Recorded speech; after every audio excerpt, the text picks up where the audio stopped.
Hello everyone. हम सब लोगों को पता है कि हमारा जो टॉपिक मानव परिसंचरण तंत्र है वो ख़त्म हो चुका था और हमने शुरू किया था पादप परिसंचरण तंत्र, और उसमें हमने कहाँ तक जाइलम तक पढ़ लिया था। अब अगर आप लोगों को जाइलम समझ में आ चुका है तो आपको क्या करना है कि उसके नोट्स अब आपको जैसे समझ में आया उस तरीके से बनाने हैं। अगर आप मेरे नोट्स ही वापस लिखेंगे तो वही बात हो जाएगी, आपको बाद में वो थोड़े टाइम बाद में देखेंगे तो ऐसे समझ में नहीं आएंगे या वो आपका खुद का तरीका नहीं होगा। तो आज हम शुरुआत करते हैं जाइलम के आगे फ्लोएम से। जैसे हमने कल कहा था कि जो इसके दो पार्ट होते हैं वो जाइलम होता है और दूसरा होता है फ्लोएम। तो जाइलम हमने कंप्लीट कर लिया है, अब हम बात करते हैं फ्लोएम की। तो जाइलम के बारे में हम लोगों ने क्या कहा था कि ये जो मिट्टी से पानी और मिनरल्स होते हैं उनको प्लांट्स के ऊपरी भागों तक पहुंचाता है। अगर हम फ्लोएम की बात करें तो ये जैसा हम सब लोगों को पता है कि जो हमारी लीव्स होती है प्लांट्स की, उनमें क्या बनता है, ग्लूकोज बनता है। अब उसकी नीड भी तो सारे प्लांट बॉडी को होती है ना, तो वहाँ तक पहुँचाने का काम कौन करता है, हमारा फ्लोएम करता है। तो पहला तो हम इसका वर्क लिख लेते हैं।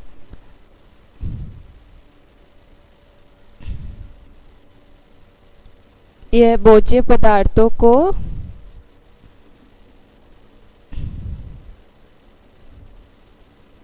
संपूर्ण शरीर में पहुंचाने का कार्य करता है।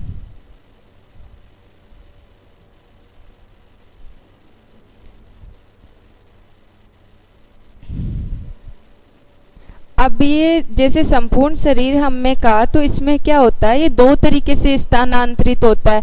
अब वो दो तरीके कौन से होते हैं, तो पहला तो हम कहें जैसे नई नई पत्तियां बन रही होती है, टहनियाँ निकल रही होती है, तो उनमें भी तो जैसे फूड की ज़्यादा ज़रूरत होती है या हम कहें मिनरल्स वगैरह की सबकी ज़्यादा ज़रूरत होती है। तो पहला तो ये पहुंचाते हैं नए बन रहे पादप भागों को। ये मैं आपको वो बता रही हूँ कि जैसे कहाँ पे इसकी सप्लाई सबसे ज़्यादा होती है। तो अगर नए पार्ट्स बन रहे हैं तो उनमें सप्लाई सबसे ज़्यादा होगी ना। फिर दूसरा क्या होता है कि प्लांट्स जैसे हमारे शरीर में हम कहें तो ग्लूकोज अगर हमने ज़्यादा ले लिया है तो हम क्या करते हैं, उसको फ्यूचर के लिए सेव करके रखते हैं ग्लाइकोजन के रूप में। उसी तरह प्लांट्स क्या करते हैं कि जैसे इन्होंने जितनी शर्करा का यूज किया या जितने भोजन का यूज किया उतना किया, उसके बाद में ये क्या करते हैं, उसको फ्यूचर के लिए या भविष्य के लिए स्टोर करते हैं। तो वो कहाँ पे होता है, वो होता है इनके जड़ या तनों में। तो इसका मतलब जो फूड हमारी पत्तियों में बन रहा है ना, वो पहला जाता है जहाँ बॉडी में उसकी नीड है सबसे ज़्यादा इस टाइम, और दूसरा कहाँ होता है, उसको फ्यूचर के लिए स्टोर भी किया जाता है। तो ये तो हमारे इसका फ्लोएम का वर्क हो गया। अब अगर हम उसके बाद में बात करें कि जैसे हमने कह दिया कि इस तरीके से जाता है, तो उसमें क्या सिर्फ जो शर्करा बन रही है फोटोसिंथेसिस से वो ही जाती है क्या, या फिर हम पहले यही कह दें कि भोजन के रूप में स्थानांतरित क्या होता है। तो क्या होता है, पादप में एक प्रोसेस होती है, जैसे हमारी तरह ये लोग क्या करते हैं, फूड बाहर से नहीं लेते, इनको अपना फूड खुद बनाना पड़ता है। और उस प्रोसेस को हम क्या कहते हैं, उसको हम कहते हैं प्रकाश संश्लेषण। तो पहला मैं यहाँ लिख दूँ, ये सिर्फ समझने के लिए है ताकि हमें समझ में आए। पादप प्रकाश संश्लेषण के द्वारा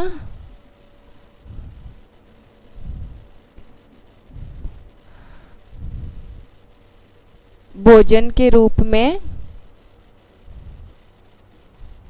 ग्लूकोज का निर्माण करता है।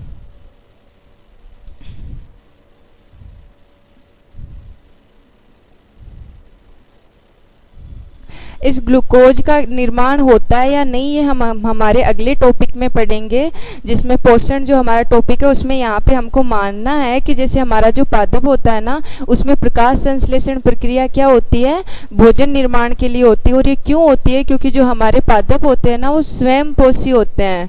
मतलब इनको बाहर से फूड नहीं मिल रहा है, किसी पादप को हम खाना खाते तो नहीं देख सकते ना, तो ये अपना फूड क्या करते हैं, खुद बनाते हैं। और उस प्रोसेस को हम क्या कहते हैं, प्रकाश संश्लेषण। और उसके द्वारा जो फूड ये बनाते हैं ना उसको हम कहते हैं ग्लूकोज।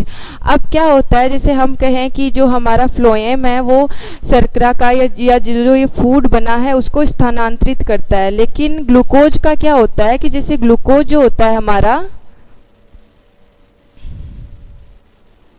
वो होता है सक्रिय। हाँ, ये घुलनशील तो होता है अगर स्थानांतरण की हम बात करें तो उसके लिए घुलनशील होना जरूरी है ना। अगर ये बहुत सारे पदार्थों में घुल जाएगा तभी तो एक जगह से दूसरी जगह तक जा पाएगा। लेकिन जो यहाँ नेगेटिव पॉइंट है इसका वो क्या हो गया कि ये सक्रिय होता है। अब सक्रिय पदार्थ किनको कहते हैं? सक्रिय पदार्थ वे होते हैं जो आसानी से किसी से भी क्रिया कर लेते हैं।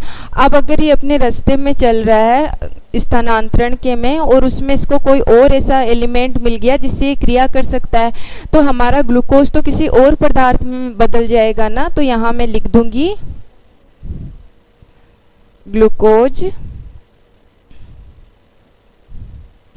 सक्रिय पदार्थ होने के कारण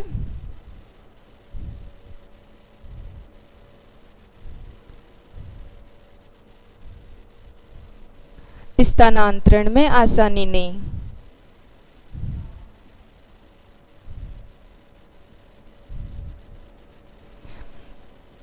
अब ये तो ग्लूकोज की बात हो गई कि हमने ग्लूकोज बनाया लेकिन वो क्या हो रहा है, स्थानांतरित नहीं हो पा रहा है, या फिर हम उसको ऐसे स्थानांतरित नहीं कर रहे हैं। ऐसा क्यों होता है? क्योंकि अगर ये सक्रिय है तो ये किसी भी पदार्थ के साथ क्या करेगा, क्रिया कर लेगा। और अगर इसने क्रिया कर ली तो अब ये ग्लूकोज नहीं रहेगा, हो सकता है ये कोई और प्रोडक्ट बना ले, तो वो तो हमारे लिए हार्मफुल हो गया ना। हमको चाहिए तो कार्बोहाइड्रेट और वो बदल रहा है किसी और में। तो इसलिए क्या होता है, इस ग्लूकोज को पहले किस में चेंज किया जाता है, सुक्रोज में। तो मैं यहाँ लिख दूंगी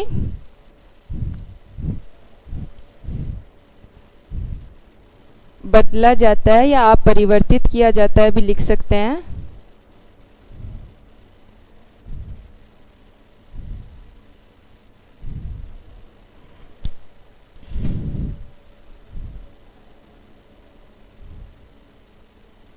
अब हमारी यही डाउट बनता है, जैसे हम पोषण में पढ़ते हैं तो वहाँ हम देखते हैं कि जैसे ग्लूकोज बन रहा है, उसके बाद में जब हम परिसंचरण में देखते हैं तो वहाँ लिखा हुआ होता है कि जो सुक्रोज होता है उसका परिवहन होता है।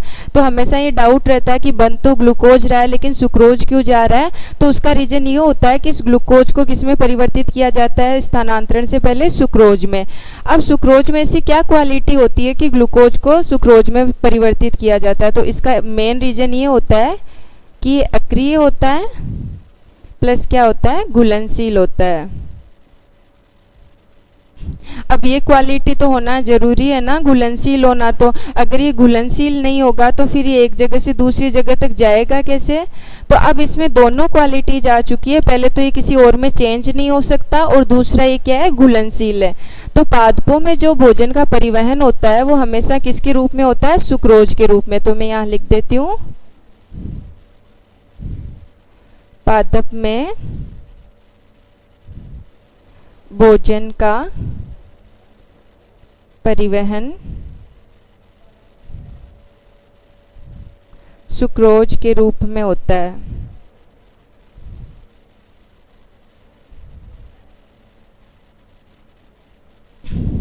अब ये तो हमने देख लिया कि सुक्रोज के रूप में इसका परिवहन होता है। अब हम कहें कि क्या सिर्फ सुक्रोज का ही फ्लोएम के थ्रू परिवहन होता है, क्योंकि लीव्स में तो यही बन रहा है ना। लेकिन ऐसा नहीं होता है। जैसे हम तो प्रोटीन का हमारे प्लांट्स से ले लेते हैं ना, लेकिन प्लांट्स में क्या होता है, पहले ज़मीन से या ये क्या करते हैं, नाइट्रेट अब्जॉर्ब करते हैं। अब उसको ये अमाइनो एसिड में बदलते हैं और बाद में उसको किस में, प्रोटीन में बदला जाता है। तो ये जो फ्लोएम होता है ना, नाइट्रेट क्या होगा, पहले पूरी बॉडी में जाएगा, फिर जैसे सेल्स होती है ना हमारी, उनमें राइबोसोम जो होता है वो क्या करता है,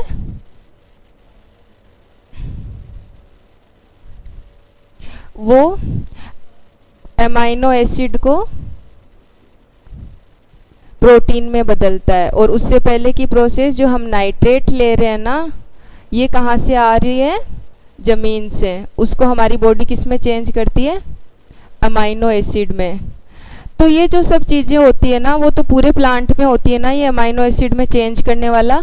तो क्या होता है, ये सब भी किस में पाए जाते हैं, हमारे फ्लोएम में जो फ्लूइड होता है ना, उसमें पाए जाते हैं। तो पहला हमने कह दिया, यहाँ लिख देती हूँ, फ्लोएम द्वारा परिसंचरण। पहला तो हमें पता है क्या हो गया, सुक्रोज। दूसरा हमने यहाँ कह दिया क्या हो गया, अमाइनो एसिड। और तीसरा हम कहें तो जो हमने कल बात की थी, हमारे रसायन होते हैं ना, हार्मोन, वो भी पाए जाते हैं इनमें। तो ये वो चीज़ें हैं जो हमारे फ्लोएम के द्वारा क्या होती है, स्थानांतरित होती है। और अब इतनी देर से हम जो स्थानांतरित वर्ड यूज कर रहे हैं ना, तो फ्लोएम से जो चीज़ें एक जगह से दूसरी जगह होती है ना, इस प्रोसेस को हम क्या कहते हैं, स्थानांतरण कहते हैं। फ्लोएम द्वारा फूड का एक जगह से दूसरी जगह है जाना स्थानांतरण कहलाता है।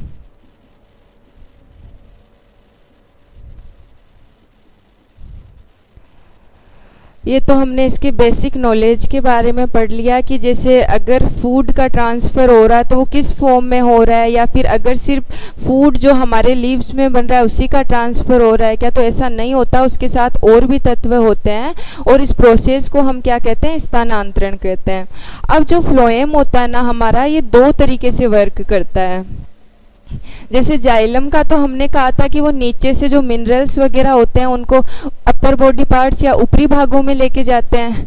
लेकिन फ्लोएम का क्या होता है, वर्क दो तरीके से होता है। जैसे एक तो ऐसा टाइम आता है कि प्लांट्स पे लीव्स लगी हुई रहती है, फिर एक ऐसा टाइम आता है कि जिसे हम पतझड़ कहते हैं, तो उसमें क्या होता है, लीव्स जो होती है वो जड़ जाती है। अब ये कैसे वर्क करता है, जैसे फर्स्ट केस में क्या हो गया, ये पत्तियां लगी हुई है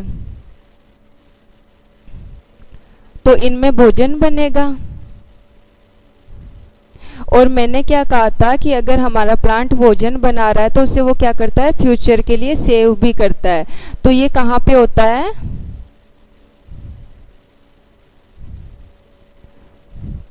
तना व जड़ में संचित किया जाता है। अगर हम कहें तो तना तो बहुत कम वर्क करता है, इसमें जो इसका मेन संचित करने वाला एरिया होता है वो कौन सा होता है, जड़ होता है।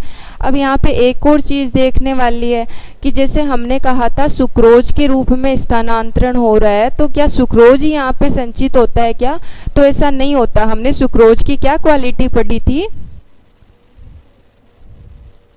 कि वो क्या होता है, अक्रिय होता है, प्लस क्या होता है, घुलनशील होता है। अब यहाँ अगर ये घुलनशील है तो ये किसी भी पदार्थ में घुल के वापस भी तो यहाँ से निकल सकता है ना, तो ये चीज़ तो हमारे काम की नहीं है। अगर हम संचित कर रहे तो हम उसको संचित करके रखना चाहते हैं, अगर वो घुलनशील हुआ तो किसी के साथ पे भी बाहर निकल जाएगा, इसका मतलब अब तो संचय नहीं हो रहा है। तो इसको क्या करते हैं, हम सुक्रोज को और चेंज करते हैं और हम इसको किस में बदलते हैं, स्टार्च में। अब अगर हम यहाँ देखें तो हमने इसको स्टार्च में क्यों बदला है, अक्रिय से तो हमें कोई फ़र्क ही नहीं पड़ रहा था, हमें किससे फ़र्क पड़ रहा था, घुलनशील होने से। तो अब स्टार्च में बदल दिया तो उसका रीजन क्या हुआ कि अब जो ये स्टार्च है वो क्या है, अक्रिय है प्लस अघुलनशील है। ये तो दोनों ही चीज़ें हमारी नीड की होगी, एक तो ये किसी के साथ क्रिया नहीं कर रही और दूसरा ये किसी के साथ घुलेगी नहीं तो कहीं पे जाएगी नहीं। तो इसलिए क्या होता है, ये जो यहाँ संचय होता है ना वो स्टार्च के रूप में होता है। तो मैं यहाँ भी लिख देती हूँ,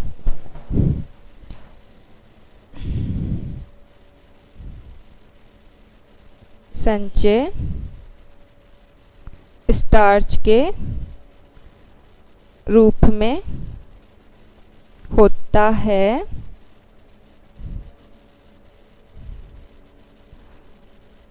क्योंकि यह अक्रिय व अघुलनशील होती है।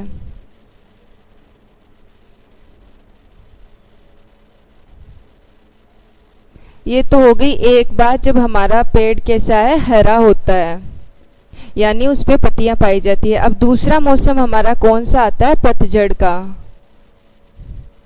तो पतझड़ के बाद में क्या होता है, ऐसे बसंत ऋतु कहते हैं।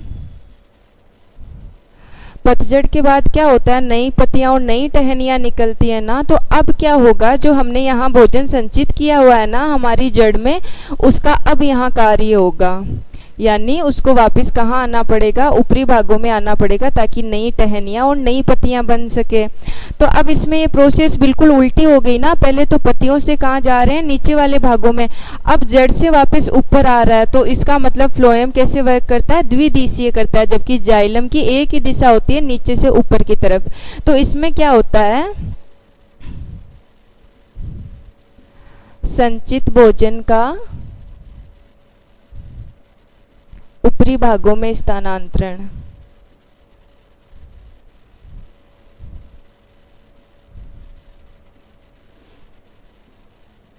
और ये क्यों होता है स्थानांतरण, ताकि नई पत्तियां, टहनियां ये सब आ सके।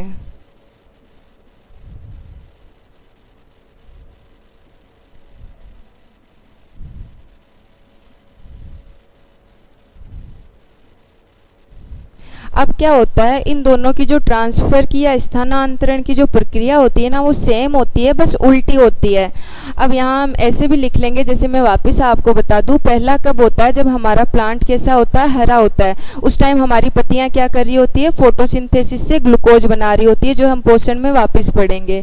अब उस ग्लूकोज को हम क्या करते हैं, पहले करते हैं सुक्रोज में चेंज, क्योंकि हमारी जो ग्लूकोज होती है वो क्रियाशील होती है। तो हमें क्या करना है, उसको ऐसे में चेंज करना है कि वो किसी से भी क्रिया ना करे और आसानी से उसका स्थानांतरण हो सके। तो हम उसको सुक्रोज में चेंज करेंगे। अब वो क्या होगी, अघुलनशील हो गई, अक्रिय हो गई, क्या घुलनशील हो गई, सॉरी घुलनशील हो गई और अक्रिय हो गई। तो उसका स्थानांतरण क्या होगा, आसानी से हो जाएगा। घुलनशील होगी तो वो घुल जाएगी और अक्रिय होगी तो किसी और पदार्थ में नहीं बदलेगी।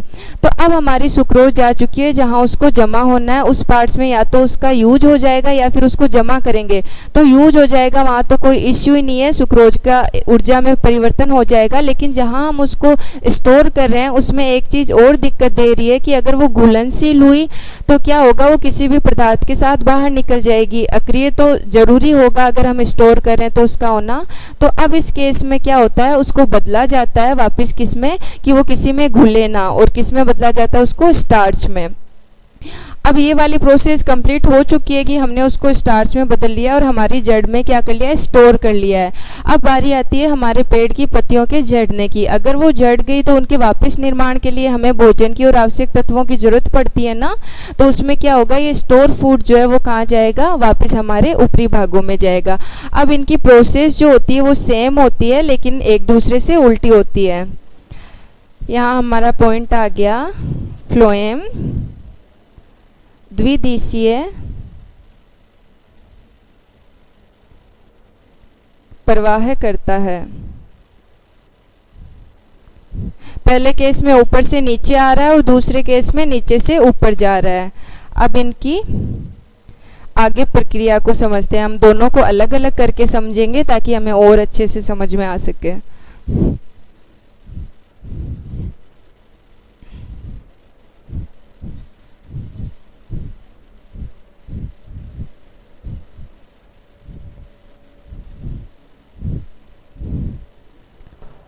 पहला हम लेते हैं हमारा जो हरा भाग होता है, जिस टाइम हमारा पौधा कैसा होता है, ग्रीन होता है, उस टाइम का। तो मैं एक रफ डायग्राम बना देती हूँ समझने के लिए।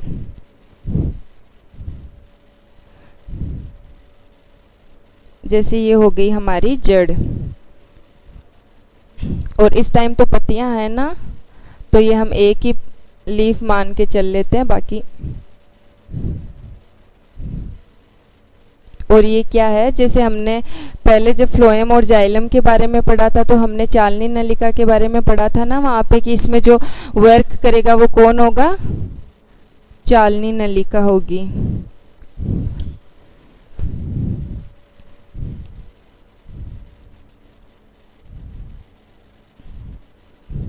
ये क्या हो गई हमारी चालनी नलिका। अब हम हमारी पत्ती की बात करें तो इसने क्या किया,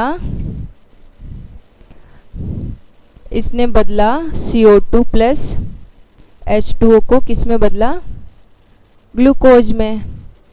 और ये क्रिया किसके उपस्थिति में हुई, सूर्य की में। तो इसको क्या कहते हैं हम, प्रकाश संश्लेषण। ये फर्स्ट स्टेप हो चुका। अब हम लोगों को पता है कि ये ग्लूकोज जब स्थानांतरित ही नहीं हो सकती तो हमें क्या करना होगा, इसे चेंज करना होगा। तो हमने क्या किया, इसे चेंज किया किसमें, सुक्रोज में। और ये कैसी होती है, अक्रिय प्लस घुलनशील।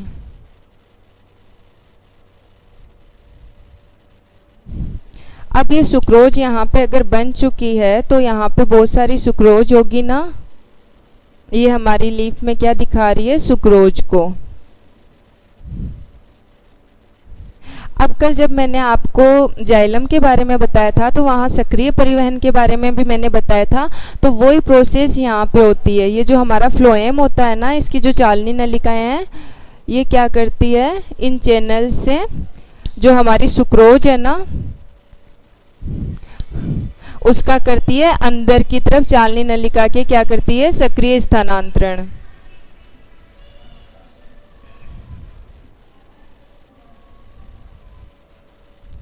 सक्रिय स्थानांतरण हो रहा है तो एटीपी का यूज हो रहा है ना। अब क्या होगा अगले केस में, जो हमारी सुक्रोज है वो अब बाहर नहीं रही है, वो कहाँ चली गई है, चालनी नलिका के अंदर चली गई है। तो मैं अंदर बना देती हूँ अब इसको। अब कल मैंने आपको विसरण प्रक्रिया के बारे में भी बताया था। अगर सुक्रोज अंदर चली गई है तो अंदर क्या हो जाएगा, निम्न विभव हो जाएगा, क्योंकि विलय अंदर जा चुका है। अब विलय अंदर जा चुका है तो ये कौन सी स्थिति हो गई, यहाँ अलग से लिख देती हूँ, चालनी नलिका में निम्न विभव। तो अब क्या होता है, जो हमारे जाइलम और फ्लोएम होते हैं ना, वो क्या होते हैं, पास पास स्थित होते हैं। जैसे इसके पास में ये हमारा क्या मान लिया हमने, जाइलम मान लिया। तो जाइलम का तो हम सबको पता है कि इसमें पानी पाया जाता है ना। तो अब अगर अंदर निम्न विभव है और बाहर पानी है तो जाइलम में क्या हो गया, उच्च विभव हो गया। तो इसकी वजह से क्या होगा, जो बाहर का पानी है ना वो अंदर की तरफ स्थानांतरित हो जाएगा। अब अंदर पानी भी आ गया, सुक्रोज भी आ गया, मतलब इन सेल्स में क्या हो गया, प्रेशर बढ़ गया। अब इस प्रेशर को हम एक तरीके से बताते हैं, जैसे हमारी बायोलॉजी में, कि किसी सेल के अंदर जैसे प्रेशर इतना बढ़ जाए कि वो उसको नेचुरल जो शेप होती है ना, उससे ज़्यादा फुलावट दे दे। कि जैसे अब उसकी जो भित्ति है या जो झिल्ली है वो पूरी तरीके से तन चुकी है ना, तो उस केस में इसको क्या कहते हैं हम, स्फीत कोशिका। क्योंकि अब उसकी जो भित्ति या झिल्ली आप कुछ भी मान लो पूरी तरह से क्या हो चुकी है, फैल चुकी है। तो ऐसी स्थिति यहाँ पे आ जाएगी। अब इतना प्रेशर अंदर है तो ये स्फीत स्थिति हो जाएगी ना, यानी यहाँ की सेल्स जो होगी उनमें दाब बहुत ज़्यादा हो जाएगा। अब यहाँ दाब ज़्यादा हो गया तो पानी का एक और गुण होता है, जैसे सुक्रोज तो इसमें घुल चुकी है तो जहाँ जहाँ पानी जाएगा वहाँ सुक्रोज भी जाएगी। अब पानी का जैसे कल हमने पढ़ा था कि वो उच्च विभव से निम्न विभव की तरफ चलता है, तो वहाँ एक और इसका गुण होता है कि ये उच्च स्फीत दाब से निम्न स्फीत दाब की तरफ चलता है।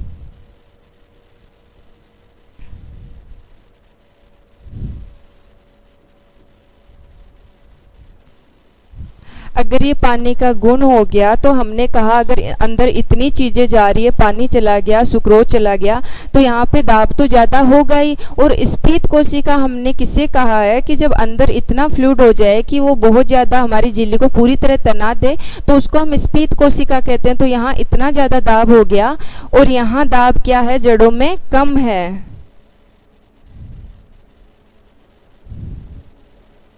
तो क्या करेगा, हमारा पानी यहाँ से निकलेगा और कहाँ जाएगा, हमारी जड़ों में चला जाएगा। अब पानी के साथ अगर सुक्रोज घुलनशील है तो वो पानी के साथ यहाँ तक जाएगी ना। फिर आगे की प्रोसेस क्या होती है कि जैसे इस पानी से अब क्या होगा, इन जड़ भागों में हमारी सुक्रोज क्या होगी, बाहर निकल जाएगी और इसका क्या हो जाएगा, स्टार्च के रूप में संचय।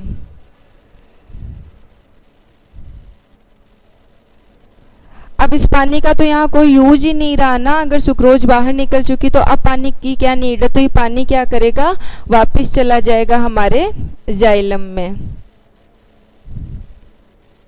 बस इतनी सी प्रोसेस होती है इसकी।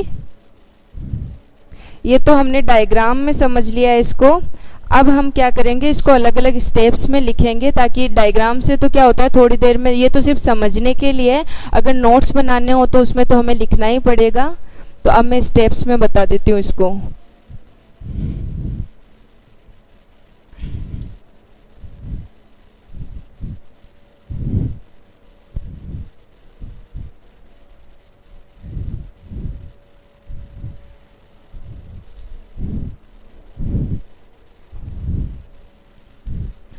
पहला हमारा क्या हुआ,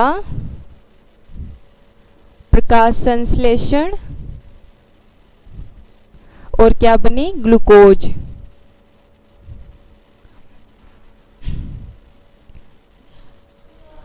ग्लूकोज सक्रिय होती है,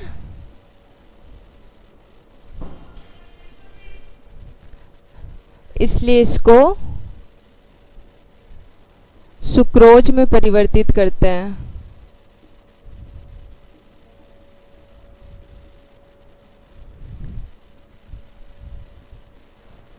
सक्रिय परिवहन के बारे में कल हम देख चुके हैं, अब आगे हम लिखेंगे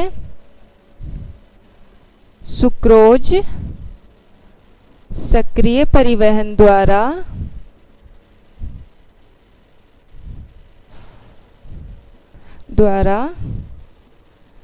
चालनी नलिका में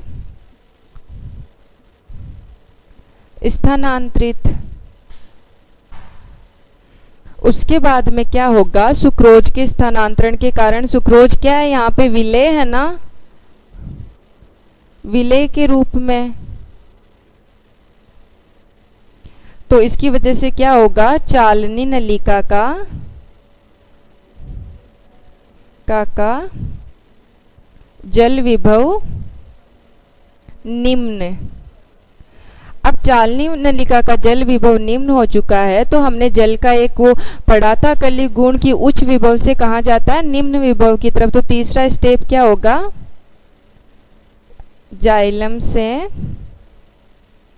जल चालनी नलिका में प्रवेश करता है।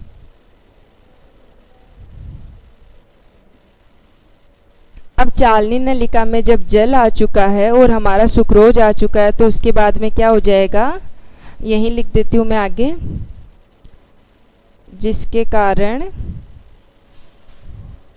स्पीत दाब ज्यादा। अब हमको पता है स्पीत दाब क्या हो रहा है, चालनी नलिका पे क्या लग रहा है, प्रेशर, और जल क्या करता है, उच्च स्फीत दाब से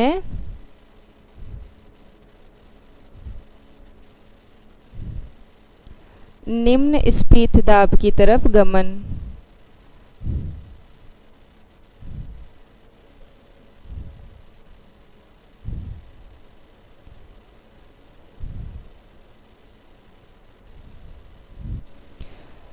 अब इसके आगे की हम बात करें तो अगर ये निम्न स्पीड दाब की तरफ जा रहा है, तो ये निम्न स्पीड दाब हमारा होगा कहाँ,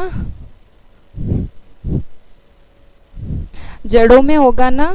तो मैं यहाँ लिख देती हूँ यहीं पे जड़।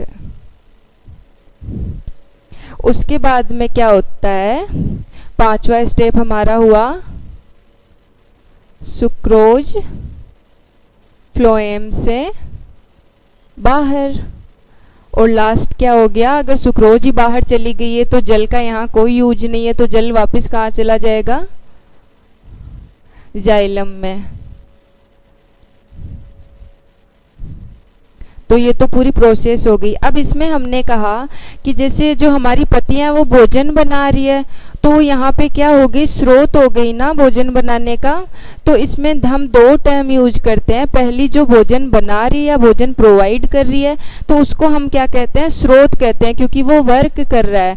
तो यहाँ पे अगर हम स्रोत की बात करें तो वो क्या हो गया हमारा, पत्तियां। और दूसरे को हम कहते हैं कुंड, जहाँ जाके ये इकट्ठा होता है ना, उस जगह को हम क्या कहते हैं, कुंड कहते हैं। तो जाके कहाँ इकट्ठा हो रहा है, हमारी जड़ों में, तो उसको हम कह देंगे जड़। स्रोत जो भोजन प्रोवाइड करें, और कुंड जहाँ भोजन पहुँचे। अब क्या होता है, फ्लोएम में जो होता है ये स्रोत और जो हमारा कुंड है ना, इनकी स्थिति परिवर्तित होती रहती है। अब हम कहें कि इनकी स्थिति परिवर्तित कैसे होती रहती है, तो ये जो हमने पहला पढ़ा वो तो हमने पढ़ा किसके लिए, हमारी लीफ से नीचे जाने के लिए, यानी जड़ों में संचित होने के लिए। अब इस संचित भोजन के क्या हो गया, यूज का टाइम आ गया, मतलब हमारी पतझड़ आ गई और अब हमारे प्लांट में कोई फूड नहीं बन रहा है, तो उसको इस संचित भोजन की जरूरत है।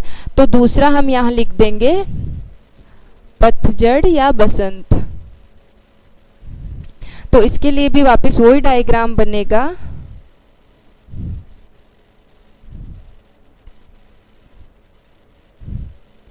लेकिन इस टाइम लीफ की जगह क्या होगी, ये कलिका होगी।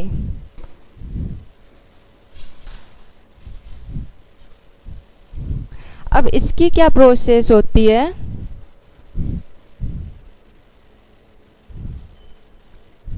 जैसे प्रोसेस सेम ही होती है, बस उल्टी होती है। यहाँ हमने क्या इकट्ठी की थी, हमारी स्टार्च इकट्ठी की थी ना। अब अगर ऊपरी भागों में कोई भोजन नहीं बन रहा और इनको इस स्टार्च की नीड है, तो ये स्टार्च वापस किस में बदलेगी, हमारी सुक्रोज में बदलेगी। और वो सुक्रोज कहाँ जाएगी, चालनी नलिका में। तो सेम प्रोसेस हो गई ना, वापस चालनी नलिका में सुक्रोज चली गई तो निम्न विभव हो गया, और बाहर से क्या हो गया, जाइलम से जल प्रवेशित कर गया। अब अगर अंदर जल चला गया है तो स्पीड दाब क्या होगा, बढ़ेगा। तो मैं यहाँ लिख देती हूँ,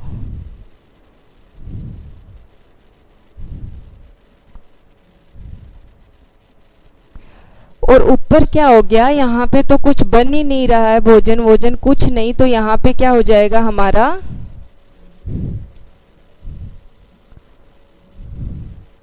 भोजन का निर्माण नहीं, तो स्फीत दाब कम। तो जल का वही गुण उच्च स्पीड दाब से कहाँ जाएगा, निम्न स्पीड दाब की तरफ। तो यहाँ से जल चला गया घुलनशील स्टार्च के साथ, कहाँ पे, घुलनशील सुक्रोज के साथ, कहाँ पे, ऊपर की तरफ। तो ये वही प्रोसेस है जो उल्टी है। तो इसके लिए आपको नोट्स बनाने की जरूरत नहीं है, ये एक डायग्राम बनाए तो चल जाएगा, और पहले वाली प्रोसेस हमें पूरी आती है तो इसको समझने में दिक्कत भी नहीं होती है। अब यहाँ समझने वाली चीज़ क्या है कि जैसे हमने कहा स्रोत और कुंड की स्थिति बदलती रहती है, तो वो हम इनकी जो हमने इनको परिभाषा दी है उससे समझेंगे। स्रोत किसे कहते हैं, जो भोजन प्रोवाइड करवाता है। अब जब प्लांट हरा था तो उस टाइम तो पत्तियां करवा रही थी, लेकिन अब प्लांट्स पे कोई पत्तियां है ही नहीं, तो भोजन कौन प्रोवाइड करवा रहा है, हमारी जड़ें। तो पतझड़ में हमारा स्रोत क्या हो जाएगा, चेंज हो जाएगा ना, जो भोजन प्रोवाइड करवा रहा है वही तो स्रोत है। तो यहाँ स्रोत क्या हो जाएगा, जड़। और हम बात करें कुंड की, तो वो क्या हो जाएगा, हमारा पत्तियां। तो ये दोनों एक दूसरे के अपोजिट है, लेकिन प्रोसेस सेम है। बस हमारे फ्लोएम की क्रियाविधि इतनी इजी है, कुछ चीज़ों को हमें समझना ज़रूरी है। जैसे हमारा विसरण हो गया, जो लास्ट क्लास में हमने अच्छे से समझा था। उसके बाद में हम बात करें तो स्फीत दाब के बारे में हमें पता होना चाहिए, यानी ज़्यादा प्रेशर है तो वहाँ से तो चीज़ें हमेशा ही कम प्रेशर की तरफ ही जाती है। तो इतनी सी बेसिक चीज़ हमें पता हो तो हम पूरी प्रोसेस को समझ सकते हैं। दूसरा ये क्या होता है, जैसे जाइलम और फ्लोएम में हम अब देखें कि इनका अलग अलग तरीके से वर्क कैसा होता है, इनको साथ में पढ़े तो क्या होगा,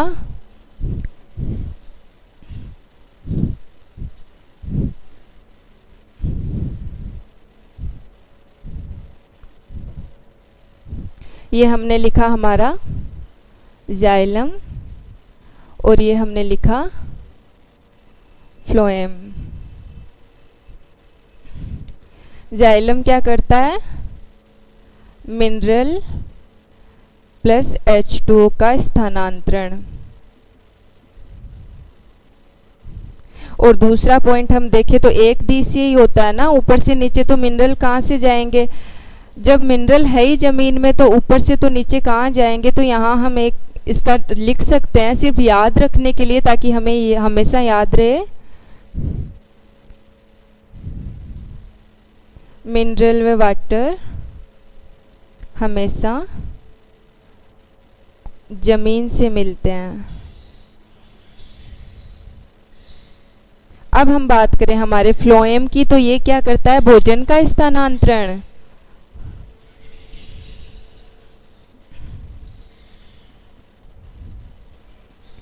और इसमें क्या होता है, द्विदिशीय होता है, जो तो हम अभी अभी पढ़ा है, तो हमें याद ही होगा। बस इनके कार्य में इतना ही वर्क होता है। यहाँ वर्क कौन करता है, वाहिका प्लस वाहिनिका, और यहाँ वर्क कौन करता है, चालनी नलिका।